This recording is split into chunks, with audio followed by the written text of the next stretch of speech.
Hello, lovelies. I am making a dried wreath today. Now, I grow all of my flowers, so all the flowers that I get to use today are flowers that I have grown and I have dried. So as we go, I'll fill you in on what ingredients I'm using and some of the ins and outs of growing those particular flowers. There are many flowers that can be successfully dried. I air dry all of my flowers, so they are usually hung upside down, sometimes sat in a bucket or a vase to dry just with the air. I don't use other methods. I also focus on and prioritize sustainability in my floral design practice as much as possible, as much as I can do, what is practical.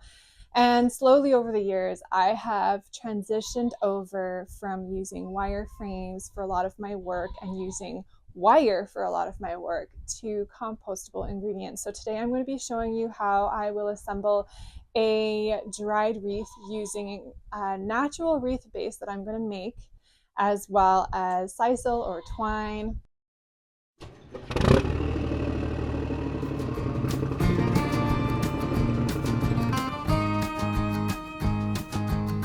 Today for the frame, I'm going to be using grapevine. Grapevine is handy because it comes in nice long lengths, so you can wrap it in around itself. However, if I don't have that material handy, I have successfully used all sorts of foraged twigs. A lot of willows are really great. They grow nice and straight, and you can braid them together and create a wreath as well. So if you love foraging as I do, that may also be an option. And for the mechanic, the fastener, I'm using a green jute today. This is partly just because I'm running low on my sisal supply right now, but I tend to be using a brown sisal.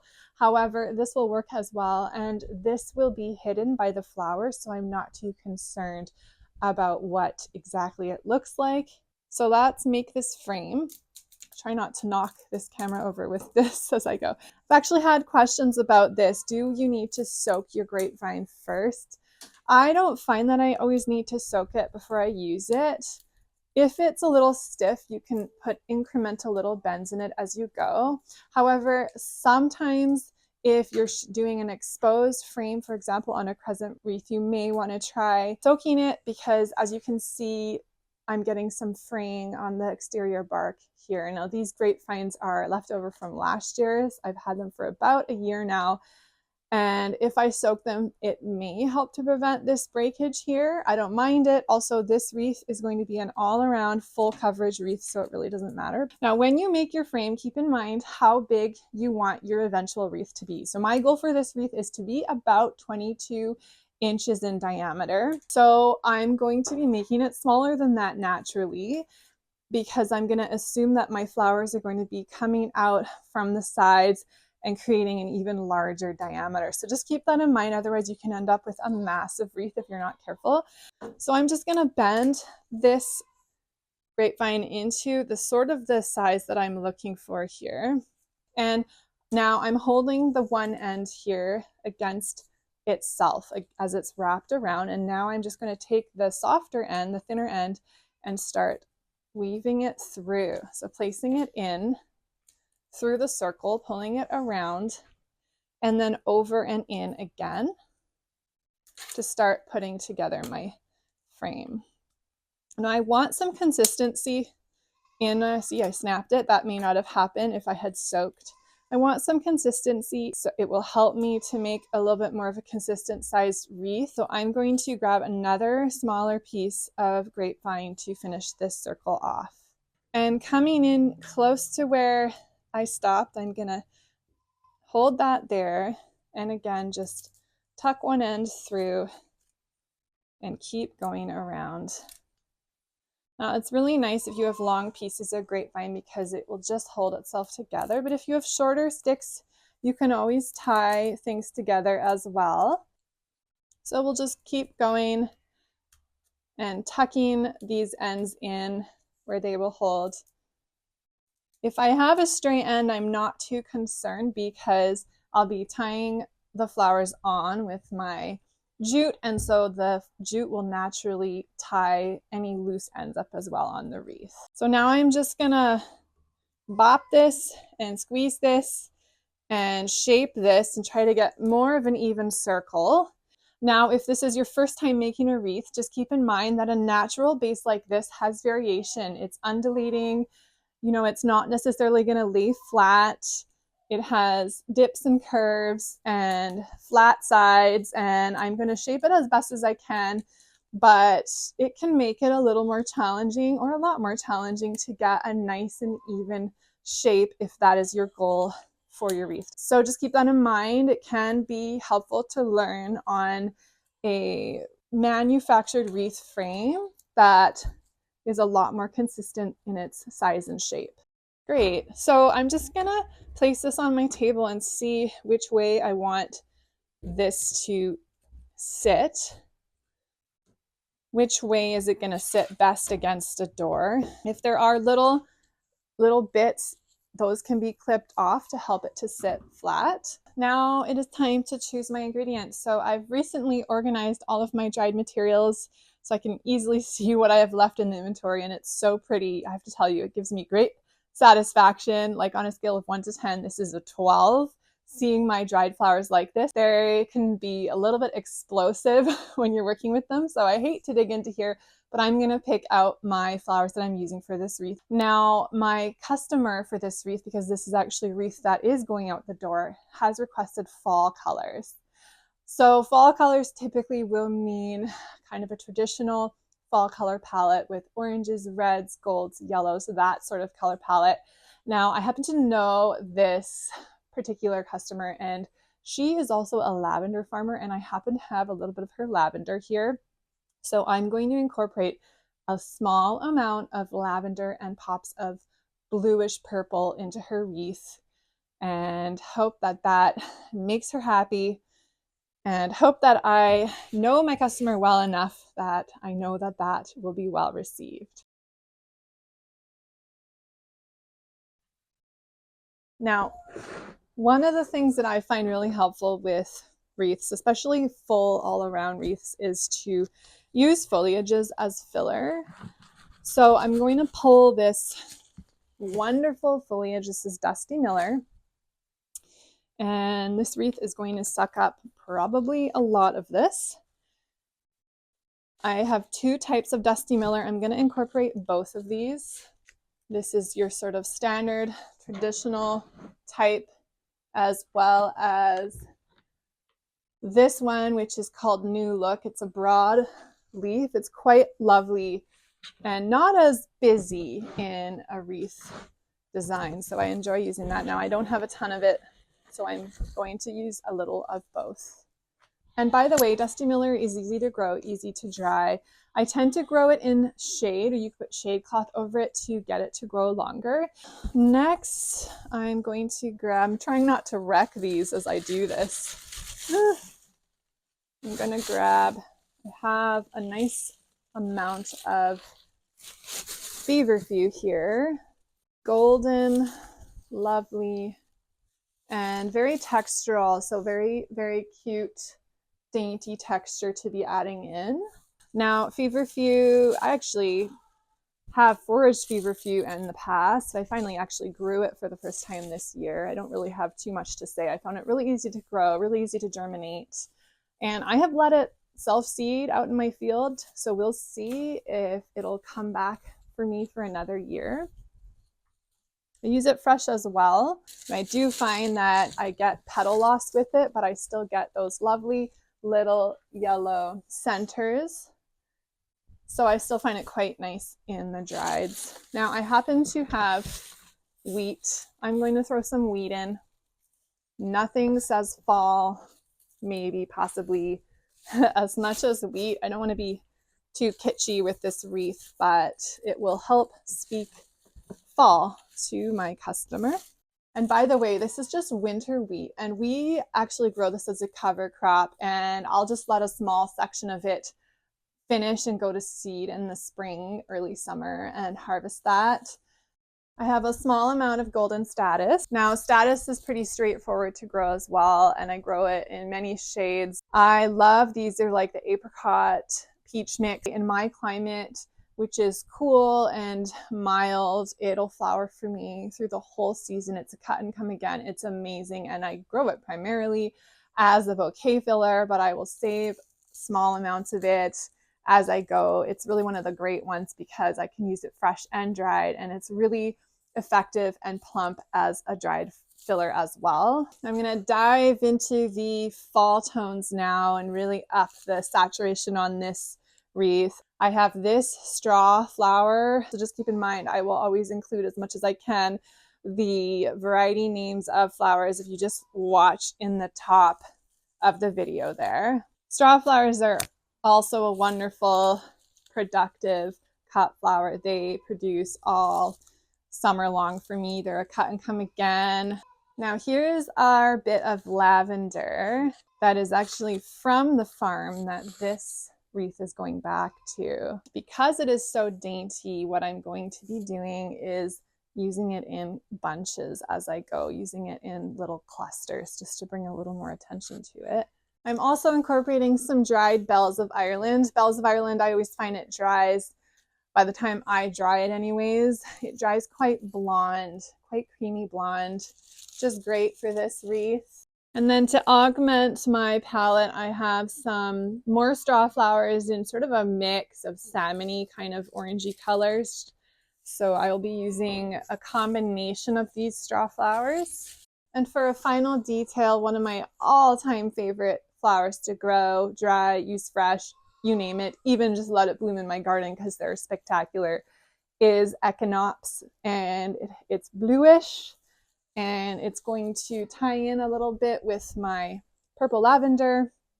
So that is my final ingredient as far as I have decided, at least at this point. We will see if as I go here, if I want to add anything else in. We'll see how the blend is. It's helpful to start a wreath and sort of get a feel for how it's looking and then make adjustments. So how I like to set my table up is I like to have my ingredients all around me. I like to have my stems cut already fairly short to the length that I'm going to tend to be using them. So I tend to even cut and store a lot of my dried flowers already in short lengths. And I like my frame sort of in the middle. I need a pair of clippers handy and my jute, and we will start. Now you've got a bit of a bird's eye view today for this. I was debating how to bring you in on your viewpoint to actually see what I'm doing. So hopefully you can see close enough in. What I'm going to do to start is pick a random spot on my frame and tie my jute nice and tightly onto my frame. What we're going to be doing is making a repeated motion of wrapping our string, our jute, around and around our frame. I like to start from the middle and pull outwards. Just is a faster, more natural movement for me than pulling inwards because I can pull towards myself. I'm going to start with an exterior bunch. Now, typically what I'm doing when I'm making these large wreaths is I'm choosing certain ones that are going to go on the outside, that I'm going to be stacking on the outside, and I'm going to be making little mini bunches, little bouquets, really, just little clusters. I want a variety of ingredients.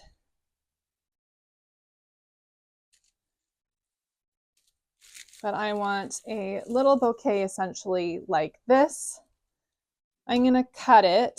Now, I actually don't know how long I cut these. Let me check here. So kind of the bulk of it is about, say, 9 inches. So there you go. I've already made an adjustment. I'm going to add in some of this dried amaranthus just to help me bulk up the outsides here. And what I'm going to do is lay it down sort of at a slight angle away from my frame.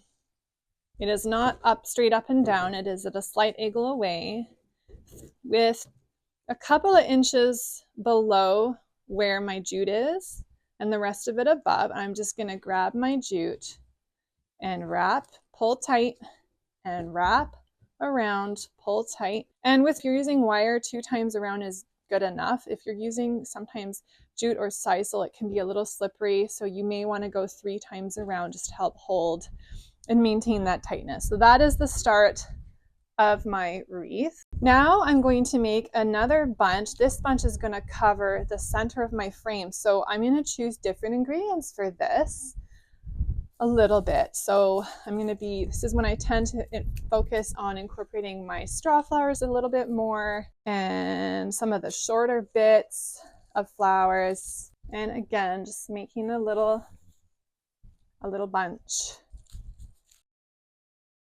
And I'm cutting this one shorter, as you can see. So this one is about 5 or 6 inches long. And I'm just gonna lay it down on top of my last bunch here. Grab my jute, and I'm pulling really tightly even before I start wrapping it over so that I can take out any slack that was in the line. Pull that tight. And now I'm gonna go back to making a bunch that's similar to the one on the outside. Depending on how many ingredients I have, I sometimes will alternate. I'll have sort of a selection of things that 2 separate types of bunches that I'll alternate between. So for the outside, I'm using wheat, I'm using amaranthus, I'm using my feverfew. Any short bits I will save because I can use them for the inside. And I'm gonna lay that on top. Pull my jute tight twice around and carry on with a smaller bunch next.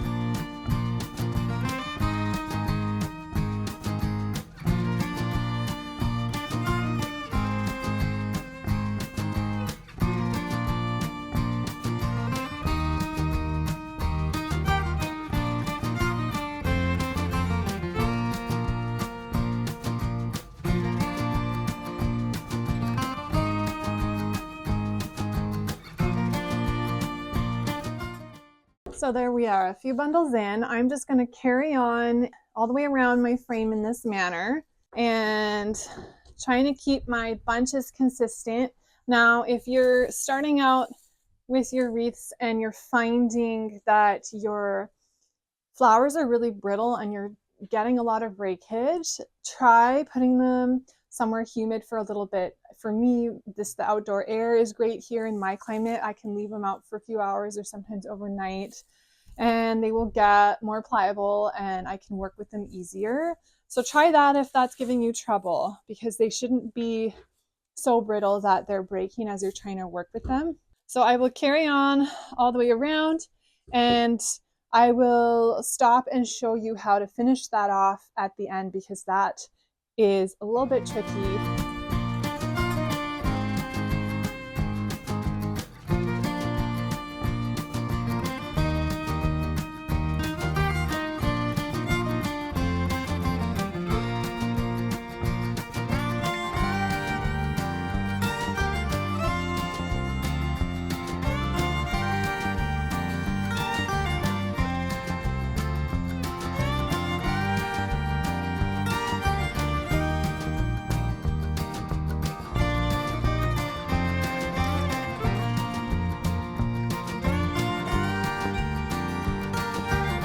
Okie dokie. Okay, so we are nearing the end of this wreath. I'm starting to run out of room on my frame. So this is where it starts to get a little trickier. So I'm going to go ahead and show you this last section so you can see how I finish off an all around wreath like this. I already have the next bunch made, and what's going to happen for the last remaining bunches here is that they are going to essentially get tucked underneath the first bunches. So as we go, it'd be nice to have an extra set of hands for this. So I'm going to lay this one in here, but as I do that, I'm going to be careful to not put it on top of the first layer. See that? And then I'm going to tie that one on. A little bit more in here. I want a nice fat little bunch. As I near the end here, it will make things easier for me. Okay, so I'm going to lay this one in. Now I have to tuck it down and under as I go here. And when I come around now with this jute, I'm going to jiggle it through here. Sort of jiggle it as I go. It helps not to grab the bunches. And I've gone around once. Now I'm just going to position this. Okay, so tightening, and now I'm going to jiggle it as I go around here. Jiggle, jiggle.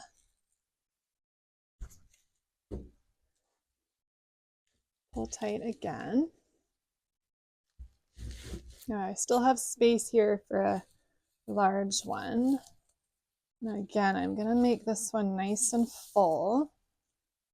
Now I'm going to cut it a little shorter this time than my previous bunches because it needs to fit underneath.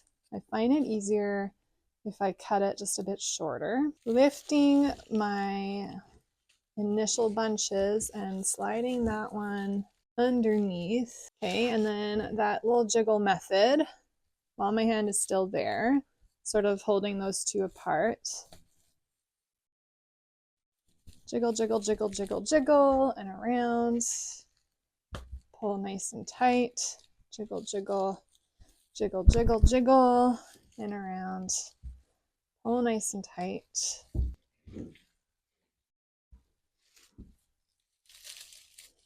Lean around a few extra times this time.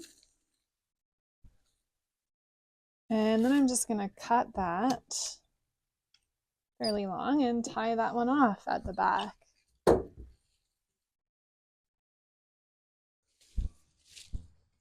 So here we have our finished autumnal dried wreath.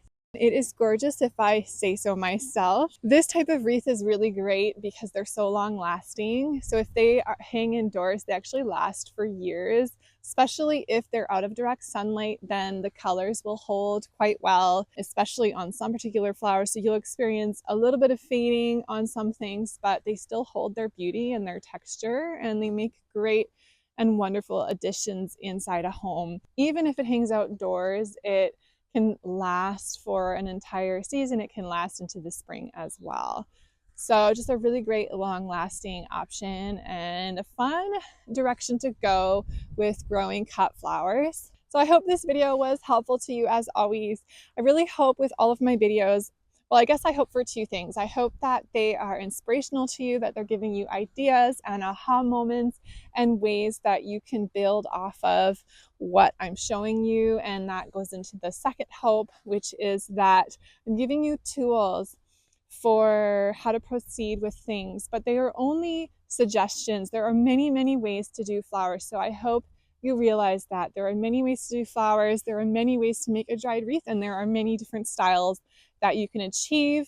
So I only hope to give you the starting points and to give you inspiration as you go, and that you are able to take that and joyfully make your own beautiful creations.